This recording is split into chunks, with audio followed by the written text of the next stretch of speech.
ఇలా ఒక box draw చేసుకున్న తర్వాత చూడండి మనకి ఇక్కడ షోల్డర్ జాయింట్స్ కోసం 1/2 ఇంచ్ మార్జిన్ కావాలి కాబట్టి చూడండి ఫస్ట్ 1/2 ఇంచ్ వరకు ఇలా ఒక పాయింట్ మార్క్ చేసుకున్న తర్వాత ఇప్పుడు ఈ పాయింట్ దగ్గర నుంచి మనం ఫ్రెంచ్ కర్వ్ స్కేల్ యూస్ చేసుకొని నెక్ షేప్ని అయితే మార్క్ చేసుకుందాం. చూడండి ఫ్రెంచ్ కర్వ్ స్కేల్ తీసేసుకొని మనకి ఈ లైన్కి ఈ పాయింట్కి ఎక్కడికైతే మీట్ అవుతుందో అక్కడ చూసుకొని ఇలా షేప్ని అయితే మార్క్ చేసుకోవచ్చు. చెస్ట్ లైన్ మార్క్ చేసుకోవడానికి కూడా మనకి ఇక్కడ ఫార్ములా చార్ట్ అనేది ఉంది. ఈ ఫార్ములా చార్ట్ని మనం ఎప్పుడు యూస్ చేసుకోవాలంటే బోత్ ప్యాక్ నెక్స్ ఉన్నప్పుడు, అంటే ఫ్రంట్ అండ్ బ్యాక్ రెండు మనకి ప్యాక్ నెక్ ఉన్నప్పుడే ఈ చార్ట్ అనేది యూస్ చేయాలన్నమాట. సో ఇక్కడ మనకి చెస్ట్ రౌండ్ని బట్టి బ్యాక్ ఎంత ఫార్ములా తీసుకోవాలి, ఫ్రంట్లో ఏ ఫార్ములా తీసుకోవాలనేది ఈ చార్ట్. సో ఇక్కడ మనకి చెస్ట్ వచ్చేసి 35 సైజ్ కాబట్టి ఇప్పుడు బ్యాక్ పార్ట్ని డ్రాఫ్ట్ చేస్తున్నాం కాబట్టి ఈ ఫార్ములా అనేది యూస్ చేసుకోవాలి. అంటే ఇక్కడ మనకి మిడిల్ చెస్ట్ అనమాట. ఇక్కడ నేను అప్పర్ చెస్ట్ గురించి చెప్పడం లేదు, జస్ట్ మిడిల్ చెస్ట్ మాత్రమే తీసుకోవాలి. ఇది చాలా ఇంపార్టెంట్ పాయింట్. సో ఇది ఒక్కటి పాయింట్ మీరు మిస్ చేశారనుకోండి కంప్లీట్గా బ్లౌజ్ అనేది కొలాప్స్ అయిపోతుంది. సో ఇక్కడ మనకి మిడిల్ చెస్ట్ డివైడెడ్ బై 6 చేసుకున్న తర్వాత ఆ వచ్చిన దానికి +1 అనేది యాడ్ చేసుకోవాలి. మనకి చెస్ట్ వచ్చేసి 35 ఇంచెస్ డివైడెడ్ బై 6 చేసుకున్న తర్వాత ఆ వచ్చిన దానికి +1 ఇంచ్ చేసుకోవాలి. ఇక్కడ మనకి ఎంత వచ్చింది, ఎగ్జాక్ట్గా 6.8.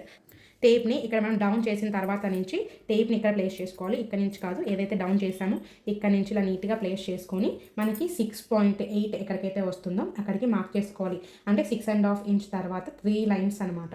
సో ఇలా నీట్గా మార్కింగ్ చేసుకున్న తర్వాత ఇప్పుడు టేప్ని ఈ లైన్ దగ్గర నుంచి ఇలా నీట్గా ప్లేస్ చేసుకొని మనకి ఎంత డిస్టెన్స్ ఉందో ఇక్కడ 8.6 ఉంది కాబట్టి ఎగ్జాక్ట్గా 8.6 దగ్గరికి ఇంకొక మార్క్ చేసుకోవాలి.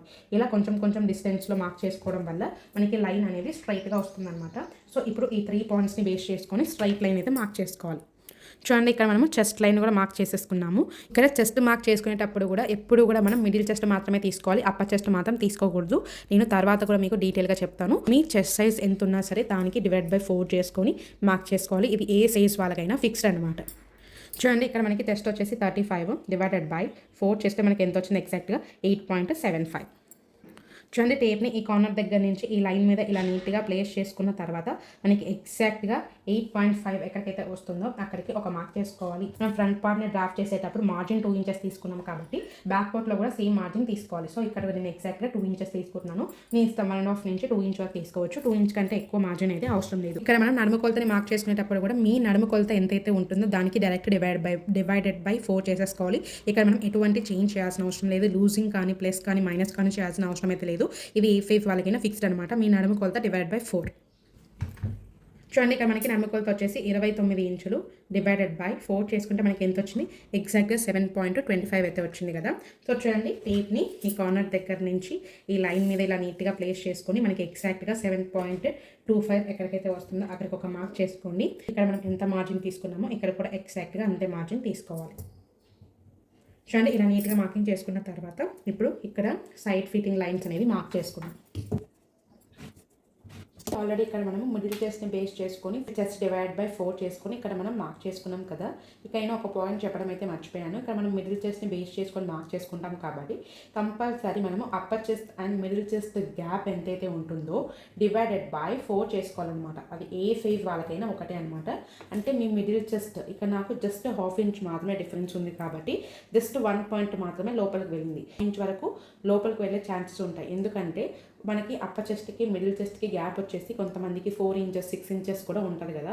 సో అందుకోసం మీ మిడిల్ చెస్ట్కి అండ్ అప్పర్ చెస్ట్కి ఎంతైతే గ్యాప్ ఉంటుందో ఆ గ్యాప్ /4 చేసుకున్న తర్వాత ఆ వచ్చిన దాన్ని మనం ఏదైతే చెస్ట్ ఫస్ట్ మార్క్ చేసుకున్నాం కదా అక్కడి నుంచి లోపలికి మార్క్ చేసుకోవాలి.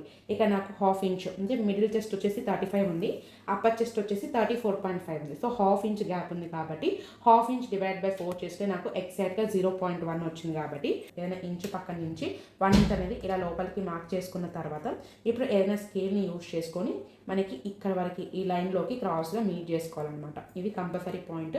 నేను మార్కింగ్ చేసేటప్పుడు ఈ పాయింట్ చెప్పడం మర్చిపోయాను. సో అందుకోసం ఇది మిడిల్లో అయితే యాడ్ చేశాను.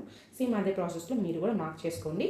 సేమ్ ఇది మనం మార్క్ చేసుకున్న తర్వాత ఇక్కడ నుంచి మనకి ఎంత మార్జిన్ పెట్టుకుంటామో ఎగ్జాక్ట్గా అంత మార్జిన్ మార్క్ చేసుకొని ఈ లైన్ సైడ్ లైన్ కూడా ఫిక్స్ చేసుకోవాలన్నమాట. చూడండి ఫస్ట్ మనకి ఇక్కడ ఆన్ డౌన్ చేసాం కదా, ఇక్కడ నుంచి ఈ లైన్ మీదకి మనకి ఎగ్జాక్ట్గా 7 ఇంచెస్ ఉంది కాబట్టి ఫస్ట్ మనం మిడ్ పాయింట్ని ఫైండ్ అవుట్ చేయాలి. చూడండి ఇక్కడ ఈ లైన్ మీదకి మనం ఎగ్జాక్ట్గా ఫోల్డ్ చేసుకుంటే మనకి ఇక్కడ మిడ్ పాయింట్ అనేది వచ్చేస్తుంది. సో చూడండి మనకి ఇక్కడ నుంచి షోల్డర్ ఎంత ఉందో కంప్లీట్గా కొలుచుకోవాలి. ఇక్కడ మనకి ఎగ్జాక్ట్గా 8 ఇంచెస్ అయితే ఉంది కాబట్టి 8 ఇంచెస్కి హాఫ్ ఇంచ్ తగ్గించుకొని మార్క్ చేసుకోవాలి. ఇది ఏ సైజ్ వాళ్ళకైనా ఫిక్స్డ్ అనమాట. ఇక్కడ ఎంతైతే షోల్డర్ ఉంటుందో దానికంటే ఒక హాఫ్ ఇంచ్ తగ్గించుకొని ఇక్కడ మనం మిడ్ పాయింట్ దగ్గర మార్క్ చేసుకోవాలి. సో ఇక్కడ నేను ఎంత మార్క్ చేసుకోవాలి, 7.5 దగ్గరికి ఇలా ఒక మార్కింగ్ చేసుకున్న తర్వాత చూడండి ఇలా చూసుకొని ఫస్ట్ మనం ఇలా నీట్గా పాయింట్ లాగా మార్కింగ్ చేసేసుకోవాలి. చూడండి ఇది మనకి ఎగ్జాక్ట్గా పాయింట్. చూడండి ఇప్పుడు ఈ పాయింట్ని బేస్ చేసుకొని మనం ఫస్ట్ ఈ లైన్ మీదకి క్రాస్ లైన్ అనేది మార్క్ చేసుకోవాలి. ఇప్పుడు ఇక్కడ ఎంత క్రాస్ తీయాలి అనే దాని గురించి డీటెయిల్గా చెప్తాను. చూడండి ఇక్కడ మనకి ఒక చార్ట్ అయితే ఉంది. ఇది కూడా సేమ్ మనకి బోత్ బ్యాక్ నెక్స్ ఉంటే మాత్రమే ఈ arm whole cross mark chart అనేది యూజ్ చేయాలి. ఇక్కడ మనకి చెస్ట్ని బట్టి ఫ్రంట్ అండ్ బ్యాక్ రెండు సేమ్ అనమాట. సో ఇక్కడ మనకి చెస్ట్ వచ్చేసి 35 ఇంచెస్. సో ఇక్కడ ఈ లైన్లో ఉంది కాబట్టి ఈ లైన్లో ఫ్రంట్ అయినా సరే బ్యాక్ అయినా సరే మనం ఆర్మ్ హోల్ ఎంత కర్వ్ తీసుకోవాలి, 1.25 తీసుకోవాలి. చూడండి టేప్ని ఈ కార్నర్ దగ్గర నుంచి ఇలా నీట్గా ప్లేస్ చేసేసుకొని మనకి ఎగ్జాక్ట్గా 1.25 కాబట్టి ఎగ్జాక్ట్గా 1.25 దగ్గరికి ఇలా ఒక మార్కింగ్ అయితే పెట్టేసుకోవాలి. ఇప్పుడు ఈ పాయింట్ని ఇలా నీట్గా ప్లేస్ చేసుకొని ఫస్ట్ ఇలా కర్వ్ని అయితే మార్కింగ్ చేసేసుకోవాలి. చూడండి ఇక్కడ మనకి కొంచెం అనేది డిస్టెన్స్ వచ్చింది. సో ఏం ప్రాబ్లం లేదండి. సో ఇలానే నీట్గా మార్కింగ్ చేసేసుకోవాలి.